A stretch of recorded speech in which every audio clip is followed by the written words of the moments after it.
Madam Speaker, I join my Workers' Party colleagues to oppose this bill. As an ordinary person who relies on the law to protect my family, I find this proposed law casts too large and fearful a shadow on the whole of Singapore and diminishes my sense of security for my family. First, the timing for this bill is most unfortunate. The suicide of 14-year-old Benjamin Lim in January this year is still fresh in the minds of many members of the public. It was only 5 months ago, on 1st of March this year, that Minister Shanmugam laid out the facts of the case in response to online statements and reported comments about the events leading to the suicide. The Minister was careful to point out that he consulted the Attorney General's chambers to make sure he would not be in sub judice contempt. He also said that the Ministry of Home Affairs will study how the police and other institutions could respond in future to such allegations. Is this bill the response that he had promised? If it is, how can this bill claim to merely codify common law rules when it's coming so quick on the heels of what the Minister had said in Parliament just 5 months ago? If it is the response not too fast, too furious, too hasty, given that the Benjamin Lim case is still pending? If it is, should such a bill, with all its terrifying consequences, not be giving its airing for public debate?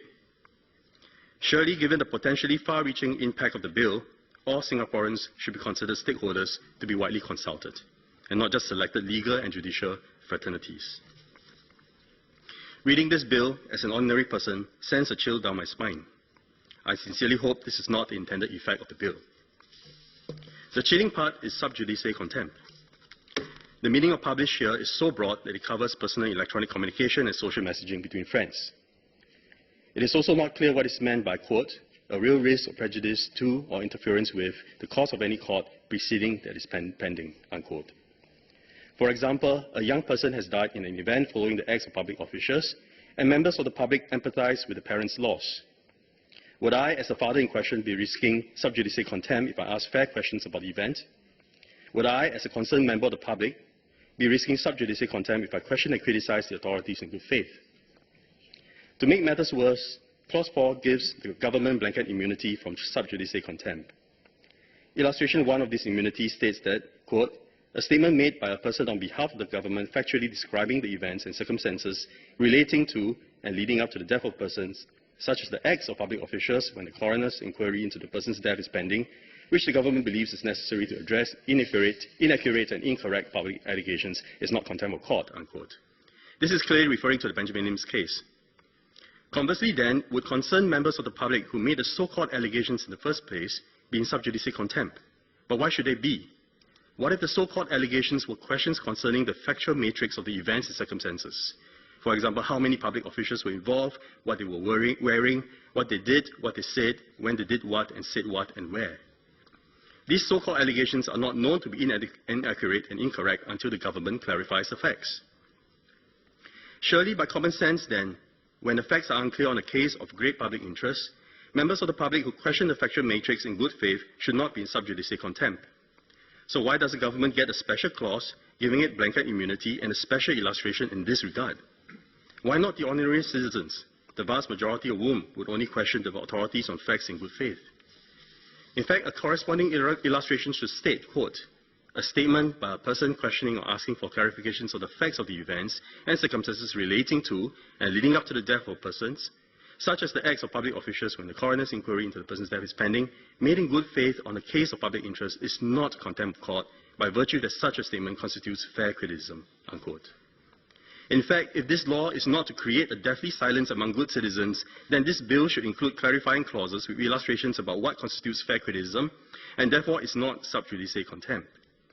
By stating in opaque and ominous terms what the members of the public cannot say, without stating what we can say, and conversely, by giving the government complete discretion that its officers can say almost anything, this law will scare the public into silence. Scaring the citizens into silence is not something any government should want, because it breeds an inner contempt for the authorities and our public institutions. In the long run, this inner contempt, unexpressed, thus inarticulate, invalid but uncorrected, will undermine trust of the government. Instead of protecting the police and other public institutions as intended, this will ironically erode the foundation that gives the police and other public institutions their strength, the trust of the people.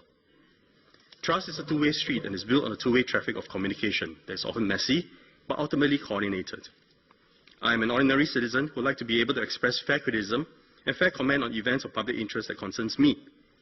Above all, as a father who will entrust my 2 sons to our education system and then the armed forces, I expect the same level of trust to be accorded to me by the government to be able to express fair criticism and ask fair questions on cases that relate to my son's safety. I therefore do not see the need for this law to be enacted. In fact, this law is not only unnecessary, it also gives the executive unprecedented powers that will silence public discussion on the facts of cases of great public interest. The status quo suffices. I was just sworn into this House when the public furor surrounding the Benjamin Lim case reached its crescendo in the online public sphere. Indeed, some unfair allegations were made, but a lot more fair questions and comments were also made. Because everyone was concerned. Parents were concerned. What if it were my son? It could have been my son. How could this have happened? As a new non-constituency member of parliament, still overawed by the moment of being elected, I saw members of parliament on both sides of the House picking up on the public concerns and posing questions to the ministers of education and home affairs, some with emotions audible in their voices.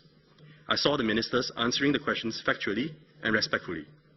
I saw appreciation when the ministers promised review of processes of investigation. After the parliamentary session, I saw the Singaporean public, ever so rational, calming down. For some, their questions were answered. For some, they were willing to submit their doubts to the truth-finding process. For others, questions remain, and they continue to ask questions, but in more measured tones. Yes, there were those who were still unhappy, their prejudgment unshakable, but on the whole, Singaporeans clarified their doubts and affirmed their trust in the police and our public institutions. The point I'm trying to make here is that this episode saw beneficial communication between the citizens and the government, and trust was affirmed, perhaps even deepened as a result. It would be a grave mistake to see the episode as an attack on the government. The government needs no protection. There was no attack. It was a process that righted and clarified the doubts and affirmed trust. This is why this bill is an overreaction. Imagine if this bill was already law in January this year. The Attorney General's Chambers and the Ministry of Home Affairs would have its hands full trying to warn members of the public genuinely concerned with the Benjamin Lim case that they were risking sub judice contempt. Otherwise, rational citizens would get angry seeing the authorities trying to silence the affected parents and other concerned members of the public. Courts may issue a gag order, often to protect persons involved in the case and the judicial process, but it is a different matter when the executive does the same, because it will be perceived as protecting itself. Fair criticisms, fair questions, fair comments would all be driven underground. Members of Parliament will find it difficult to adequately represent people in their attempts to raise the issue in the House. The government would have missed out on the perfect opportunity to clarify the facts and affirm its relationship of trust with the people through the most important communicative platform in the country, Parliament. Fewer allegations and misrepresentations might surface. Many people will be technically free of sub judice contempt. But the doubts and questions uncorrected and unasked would have rotted in people's hearts into unexpressed contempt for the government. This is what I feel would happen when this bill becomes law. It is utterly unnecessary, counterproductive, and ultimately subversive of trust between the government and the people. If the government must insist on pushing through this bill, then at the very least, we should not be hasty about it. We need to take more time to consult with people, to talk about it, to debate about the contents, and rework it from the vantage point of ordinary citizens who seek the security of the law for their families. Madam Speaker, I oppose the bill.